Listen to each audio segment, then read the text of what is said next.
What is this? Welcome back to Definitely Not Definitive. I'm Ken. And I'm Bethany. And we're just a rambunctious couple in love that loves reactions to RWBY, especially about Adam. What is this? So, we're going to check out Season 6, Volume 6, Episode 2. But before that, we were told we'd check out an Adam, short on Adam. We didn't before because you know, I didn't want that glare. It's a well-deserved glare. Why are we watching anything more about Adam? We closed the chapter on this dick. It was done. Here we go. We're gonna start the Adam short.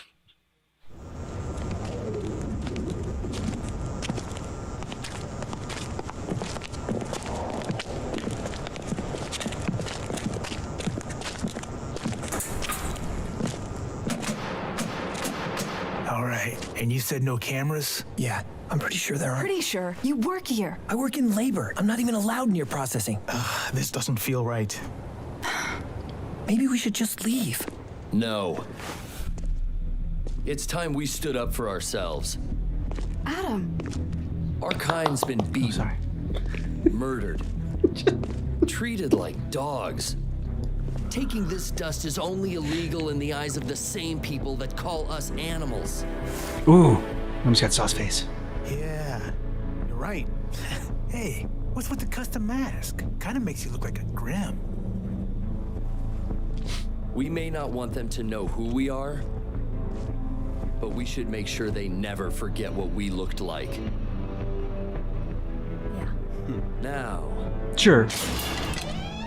it's time we got what we deserved.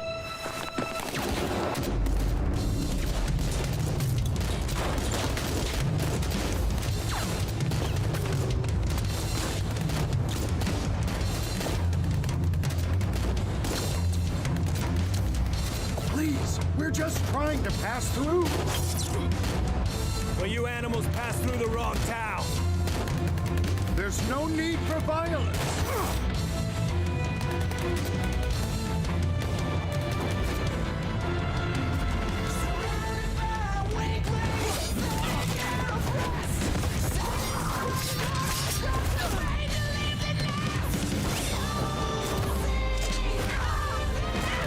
He's gonna stop and tell him not to kill him.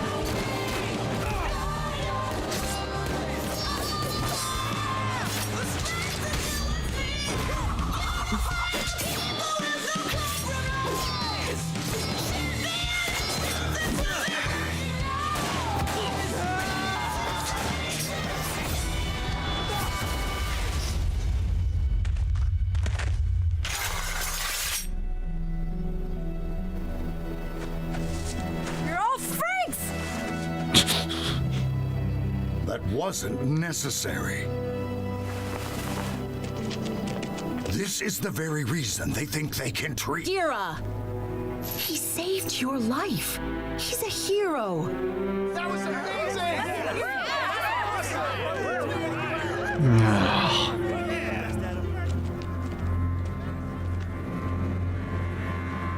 Blake, I'm sorry. I told you it was an accident. Was it? This wasn't the first time humans have died on missions you led.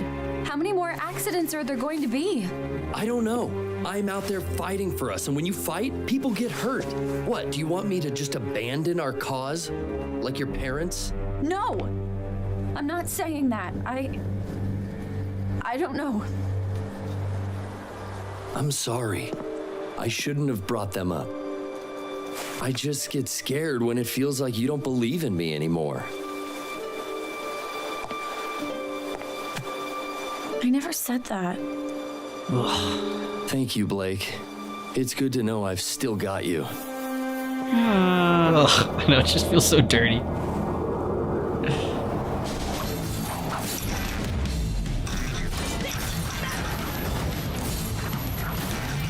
She's got skill. Yeah. She's pretty cool. But, you know, he kills her. Yeah. That is unfortunate.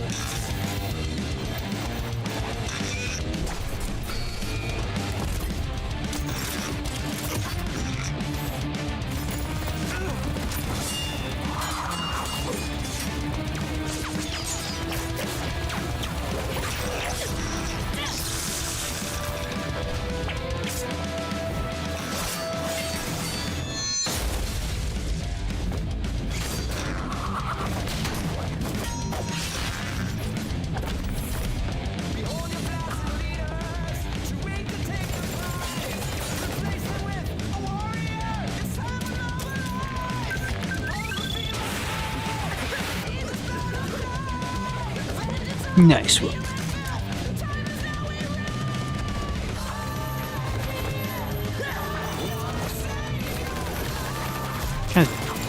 Kind of use that smoke to your advantage.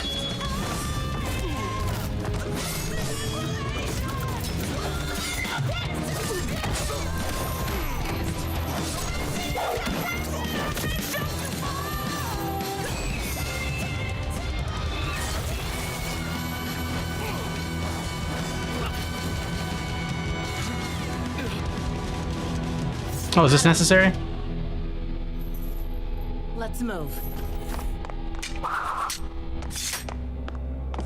You continue to be an extraordinary resource to this organization. Everything I do is for the Faunus. I'm sending you back to Vale. You're to assume control of the Brotherhood there. Thank you, High Leader. Adam, if you continue along this path, you might just find yourself standing beside me at my throne.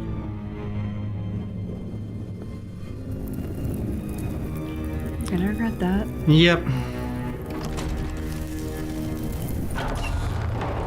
High Leader! We received a message from Hazel. The raid on Haven's gonna be more complicated than we thought. Don't worry. Nothing will stop us now. It's time I got what I deserved. Yeah, it is. That we can all agree upon.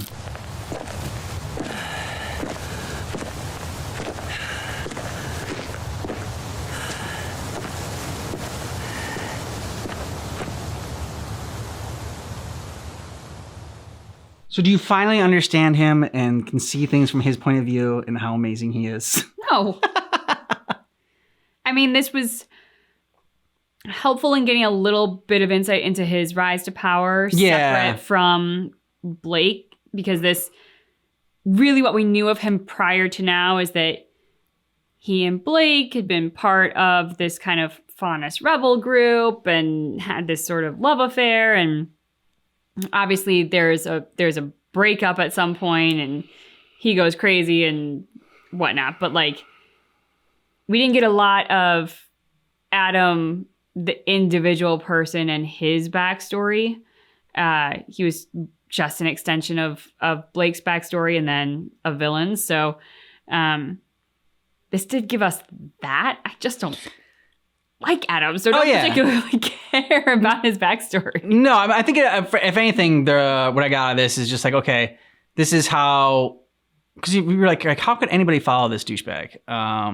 And then you kind of can see, all right, so he saves like their leader and shows that like, you know, he's got courage or whatever. He's ready to take people on. But, and like, that's how people start to like him and admire him, and climbs the ranks and then stabs the leader in the back, takes over, and, you know, rules with fear. I will say I found this actually more interesting for her character. Just kind of seeing how she operated, and being enamored with Adam was really centered around the fact that Adam had the back of their then leader, Blake's father. Mm-hmm. And so she seemed to really respect somebody who, push comes to shove, if it's a choice of life or death, the Faunus is the one that's going to live. Yep. You know, which, fair. And she seemed to like the fact that he was someone you could rely on in a battle, because he would be there. He would have your back. So I get that, and I liked seeing how she valued him, and then she obviously climbs the ranks. There's a disagreement or a divergence in philosophy in the Faunus group. She rises, and so with her rise, she brings Adam up with her by giving him more responsibility and more leadership and whatnot, and ultimately empowers him to kill her and take her throne. Yeah. We're going to watch that out now with Volume 6, Episode 2. Yay!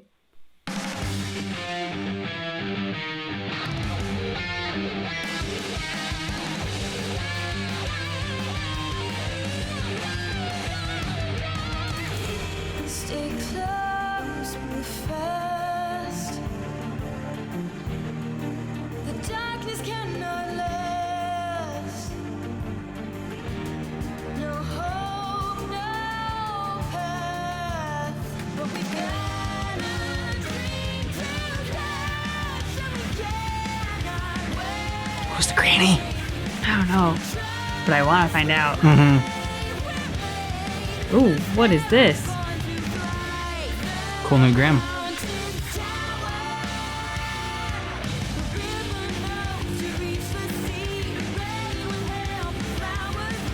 Hey. Scorpion guy's back. Ooh, she does not look happy.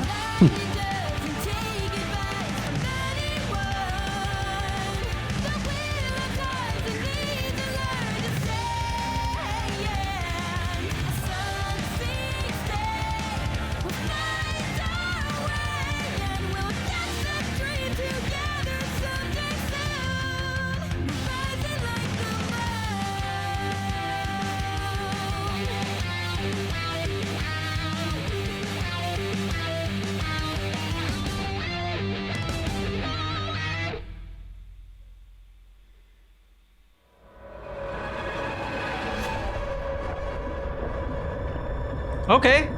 Cinder's still alive?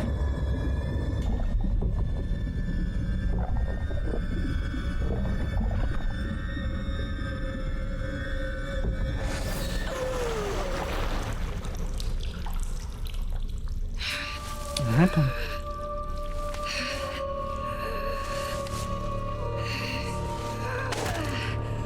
Man, you almost die a lot.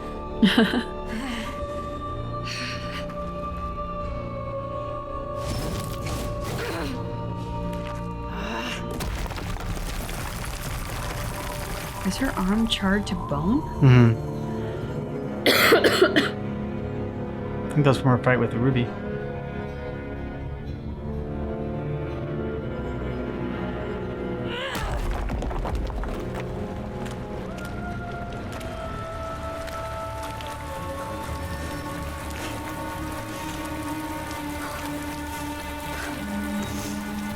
Her arm's like, or is her arm like just a Grim? Oh, those claws. Yeah. Are you okay? Salem healed her like Where that. did you?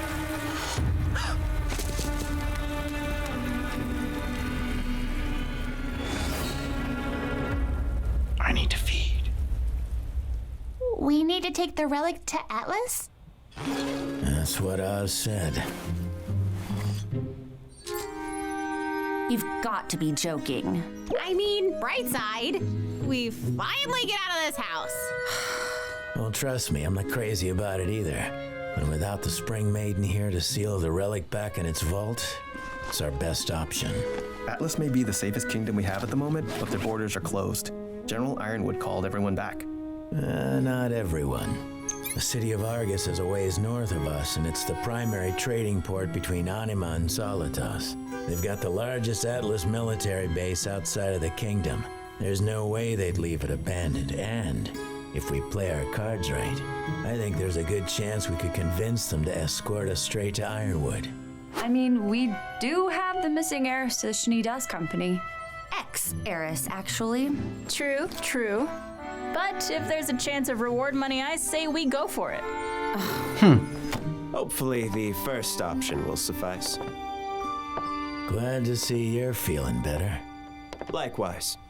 And while I'm sure we could all use more time to recover, I'm afraid time is of the essence. Right. As long as that thing's out in the open, its power could fall into the wrong hands. Speaking of, what does it do exactly? Crow never really told us.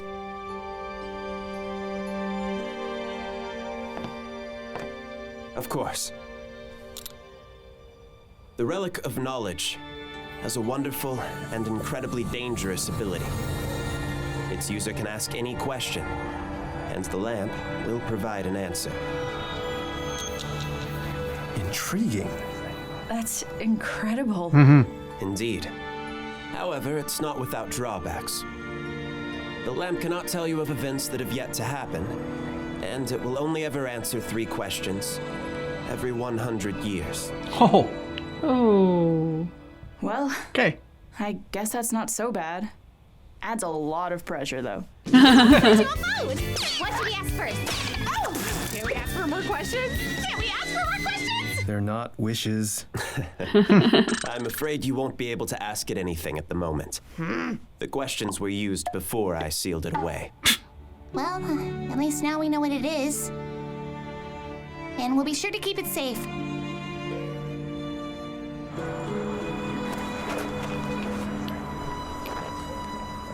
Great.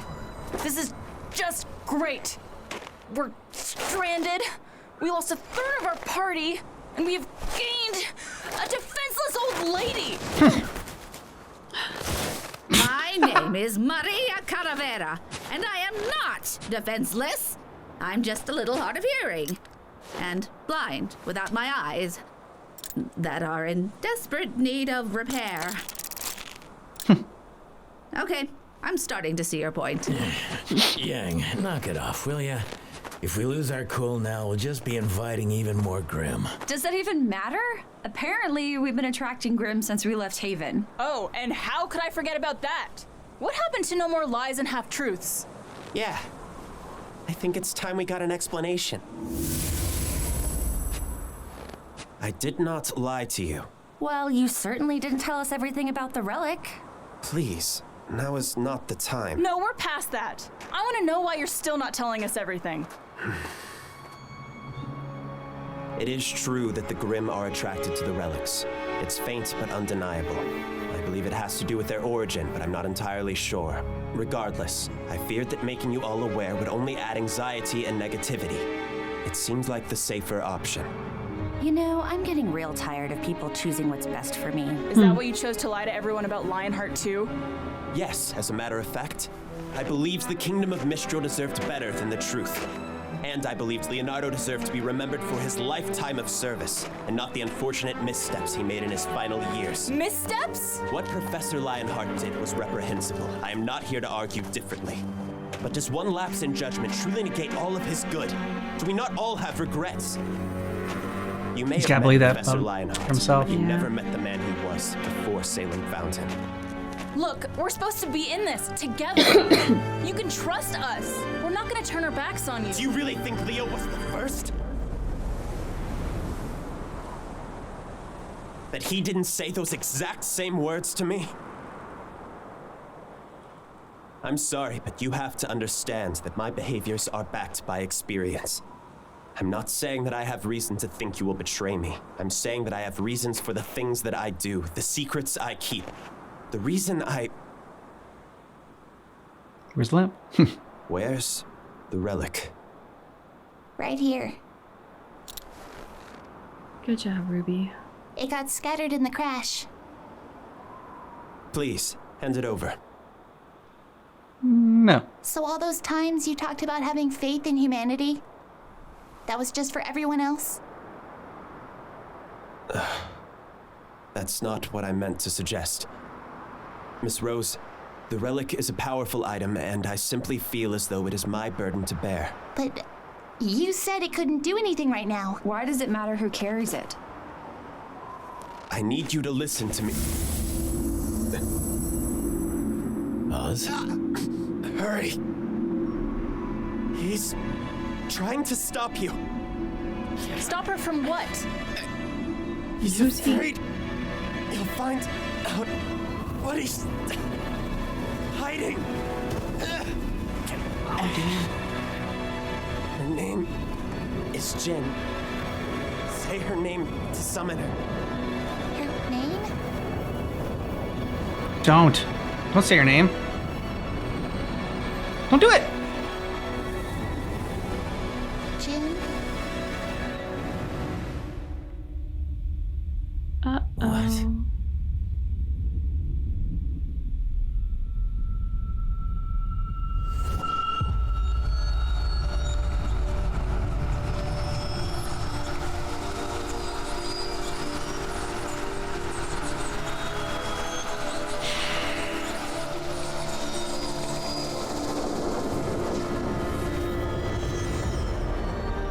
He's a genie. Djinns are usually very bad.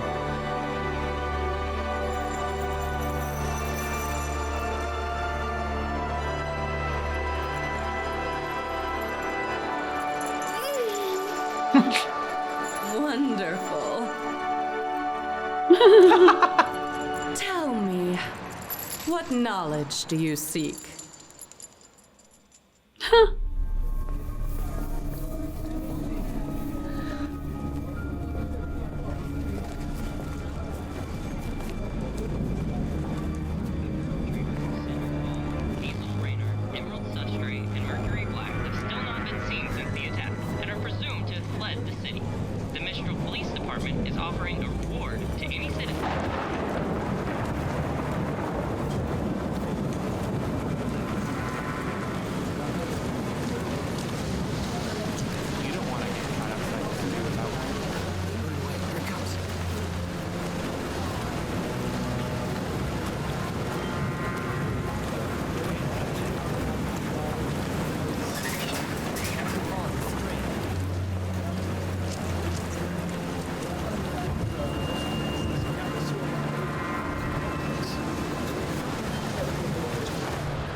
It's like a private biker club? I guess so.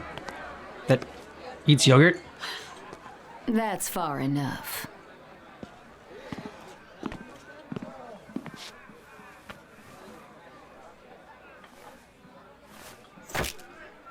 Monopoly money. Okay.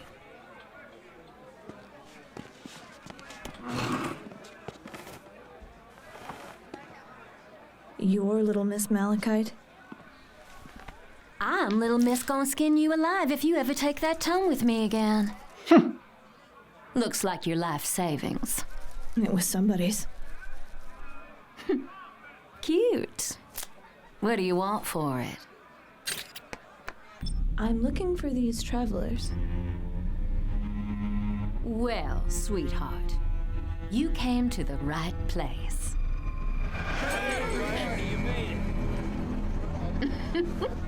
A little jumpy today, You know, I used to be afraid of spiders. Want to know what I did about it? Learn to kill them? Oh, no. The world needs spiders. I just made the spiders work for me.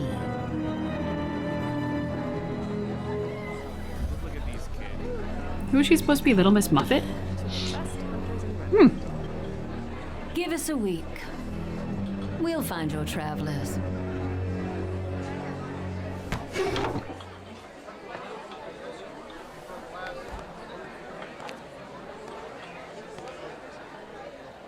Little Miss, we already know where they are. That big guy asked about them last week. I know we know. But what we don't know is who here in Mistral might be asking about her. Uh-huh. She's smart. Yep. I am Jinn, a being created by the god of light to aid humanity in its pursuit of knowledge.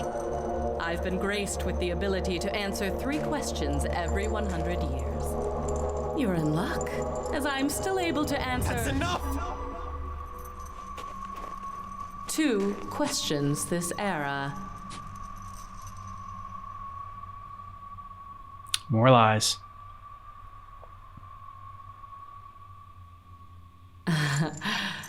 It's a pleasure to see you again, old man.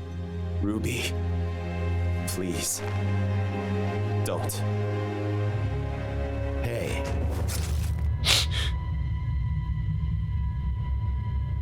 Do whatever you think is right, kiddo. Jinn?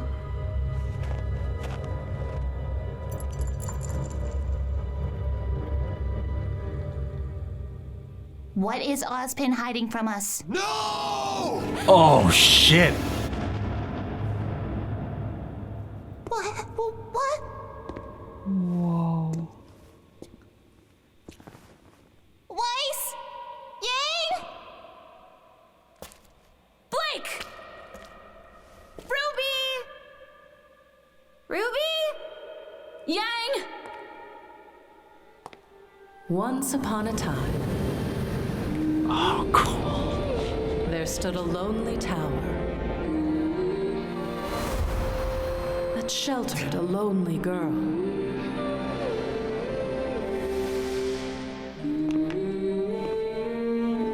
Named Salem.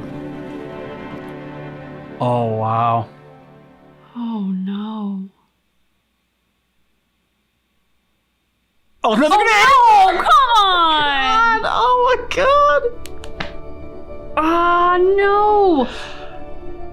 Wow. Oh, that was awesome. Oh my God. Oh, no, we have to go on to the next one. We cannot stop it there. We're going to stop it there. That's what we're going to do. This is cruelty. Yes. It's like, yes, it is. So you all feel this with me. This is cruelty. Great episode. I've heard this volume is a lot of people really enjoy it, and so far it's delivering for sure. I mean, it's not as good as the Adam short, which is just the pinnacle, the height of RWBY. I mean, we're ripping on the Adam short mostly because we just hate Adam. Exactly. But Yeah. It was a good recommendation for us to watch it. Oh yeah. I do think that if for no other reason than to see like former leader Miss Kitty, who Adam kills, because she has some cool moves. Well, and for the line where he says, like, I'm finally going to get what I deserve. Yeah, you are. Yeah. And I'm curious, like that shot at the end, that's obviously, I take is happening after Haven, where he like throws his mask off and stuff.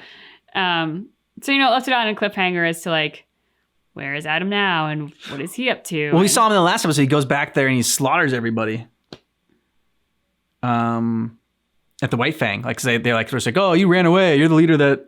Oh yeah, but I don't know. I figure like he still isn't dead yet, right? No, he's not dead. Yeah. We still don't know what his next chapter is. But we already watched that, so I'm sorry. Yeah, but what do you think about this episode?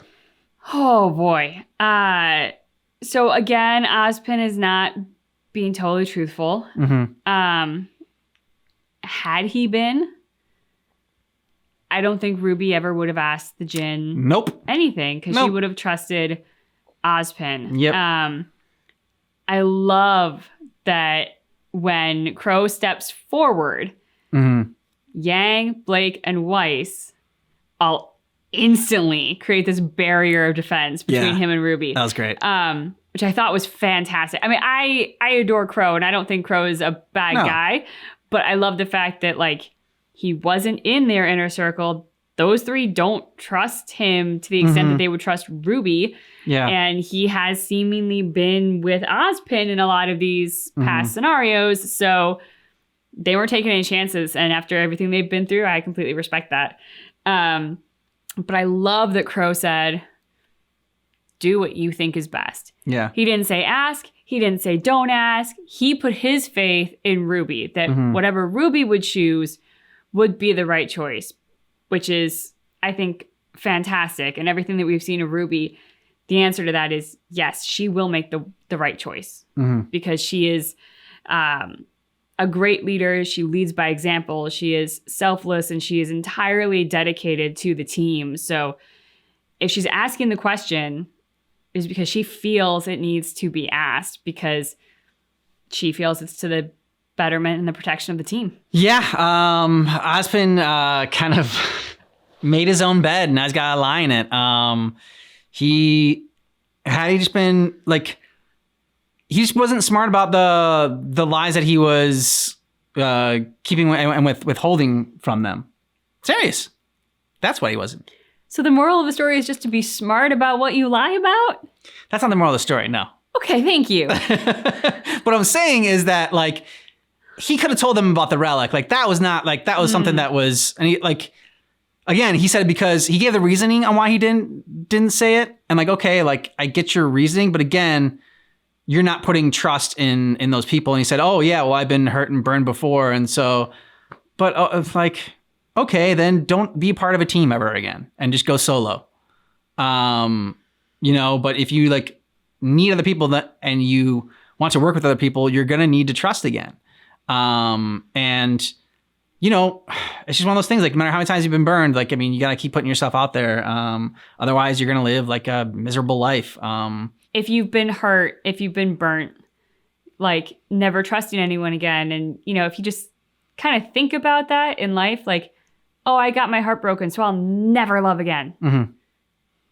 Great. You're denying yourself love for the rest of your life. Like, who hasn't had their heart broken in some capacity? Who hasn't been humiliated by love in some capacity, felt foolish? You know, we've all been there. Everybody's been there. If you haven't been there, I'm a little worried about you. Like if you've lived to a certain age and you haven't experienced those things, because like, yeah, that is the stuff that makes you feel shit. Don't get me wrong. Like it will wreck you for a short term. But it's also what leads to the things that are great in life. Putting yourself out there, trusting others, earning their trust. Yeah, it's not always going to work out.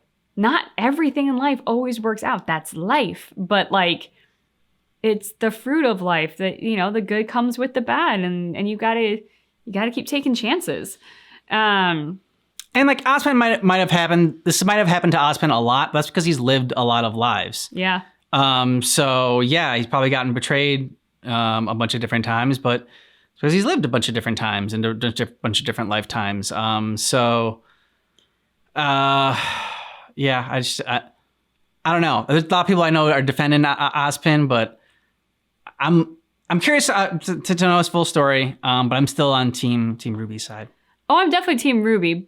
But when it comes to Ozpin, they're doing a good job with him because I'm not anti-Ozpin. No.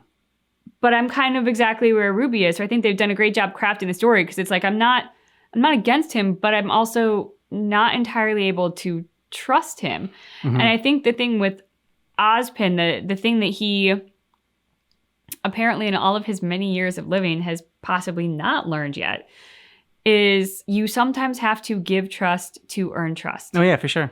Ozpin is not giving his trust to this group at all. I mean, he's trusting them with like 50% of the story, and it's always the 50% that makes him feel comfortable. But you can't treat people that way. It's not always about your own personal comfort and your own personal, like, this is what makes me feel good, therefore this is how much I will trust someone. It's like, no, in a relationship, you've got to give and take. You've got to give trust to earn trust. You have to show your own inner self and your vulnerable bits, because that's what makes people feel safe enough to show that to you as well. And so Ozpin, whatever has happened to him, he has clearly not felt safe doing that, but that's what's led to this moment. Because if he had just given some trust, he'd have earned a lot more trust. Yeah, it's the self-fulfilling prophecy basically there, where it's just, well, I'm always going to be betrayed, so I can't trust anybody. So then he never earns their trust. So it's like easier for them to betray him, because like they always feel like he's hiding something from them, so they can hide something from him. Or it's just like, all right, well, you know, maybe, and I don't want to defend the Cowardly Lion or whatever, but he's just like, all right, well, Ozpin would save his own skin in this situation, so that's what I'm going to do for myself. Like, I don't know. So it's tougher to earn that loyalty and that trust when you don't give it. Yeah. It's a great philosophical question, though, like sort of like a life philosophy question that Leo raises in terms of what Ozpin says, because he's like, does the couple of things that he did in his final years negate the lifetime of service he offered? And we've talked about it before on this channel because of sort of the crazy world that we're all living in right now, and society and cancel culture. And, you know, sometimes I look at cancel culture and I think like, that's not a bad thing. That's called accountability culture. And like in this instance, like this is a good thing. But then I see it in other things where I'm like, whoa, you dredged up something that somebody said from 15 years ago and you're like ending their career because of it now. Like, who was it? James Gunn is the one that comes to mind. 'Cause I'm just like, whoa, guys, like, I'm not saying what he said then was good, but like it was something like 10 or 15 years ago and hasn't been said since. And I think he even apologized for it. So like, can we have like a little bit of, I don't know, some perspective on this? So like what Ozpin says about Leo, it was, you know, it just made me think of like, wow, that's insanely relevant to right now. And how do we as a people in a society want to treat others and treat people who are in the public spotlight. Like, does one bad negate everything good? And where does the line get drawn at like what that is? Because I do think there are times when like, yes. Severity of the bad and the severity of the good. I can't think of like a great example of it, but I mean, yeah, I think it depends on the severity of each action. So I don't know all the good that Leo or the Cowardly Lion did. We didn't really get to see that. We just got to see the bad that he did. So it's tough to judge like, you know, if he should have been redeemed. I mean, they talked about, you know, when they said his obituary or whatever, or like, I don't know if they said the great things that he did. They just like kind of called him a hero. I also think what Ozpin pointed out too, the other side of this that I also thought was really relevant was he also didn't do it necessarily for Leo. Yeah. He did it for the people of Mistral. True. They didn't deserve to be betrayed by Leo. They didn't deserve to suffer by what he had done. So he made the fairy tale that Leo had died a hero. It's like in Batman when Gordon with the guy who became Two-Face, Aaron Eckhart's character. Yeah. And they decided to like hide those facts from him so that he could go on being like, you know, Gotham's White Knight or whatever. And the thing is, like, when you get lied to, it makes you angry, like when you find out about it, because we all want the truth. But at the same time, there is an argument to be made that like, this was to ease the anxiety of someone. This was to ease the pain of someone. And the right thing to do, we can argue that, but like a good intention behind it, certainly. And that's got to count for something. You're not doing it to be hurtful. You are actually doing it to be kind in a sense. But then again, that might be why Ozpin isn't telling us the full truth all the time. And we're pissed about it. So there you go. Can't wait for the next episode. Yes. Cinder. Let us know. No, Salem. Salem, sorry. No, yes. Well, Cinder and Salem, because I want to know what's going to go on with the itsy bitsy spider and that's true. Cinder. But yeah, Salem, because finally getting her backstory. I mean, like, she looks so like Disney princess sweet. So what the hell happened? Hi, Bucky. Do you have an opinion on this? Let us know what you thought about this down below in the comments. And if you want early ad-free access for a month ahead on Patreon, you can check that out in the description of this video. And we have a playlist for all of our reactions here on YouTube. Thanks so much for checking out our reaction for RWBY Volume 6, Episode 2. But just keep in mind that our reaction is definitely not definitive.